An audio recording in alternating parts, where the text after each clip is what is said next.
নমস্কাৰ বন্ধু বান্ধৱীসকল, আজি লক্ষ্মী পূজা আয়োজনৰ কিছু ভিডিঅ' আপোনালোকৰ আগত উপস্থাপন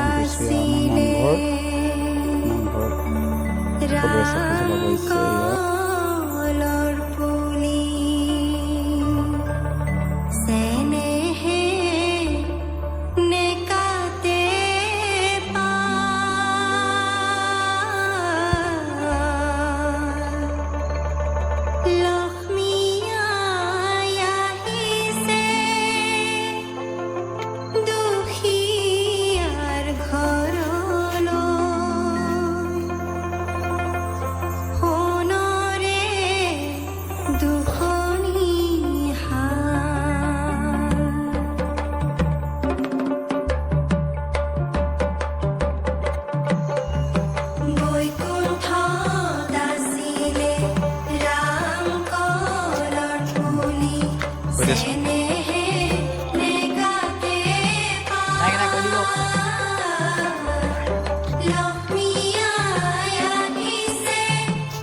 আহিছে। সকলোৱে মিলি নামঘৰত চাকি দিছে।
সকলোলৈকে লক্ষ্মী পূজাৰ শুভেচ্ছা থাকিল। আৰু যদি ভিডিঅ'টো ভাল লাগিল, like, comment, share and subscribe কৰিবলৈ নাপাহৰিব।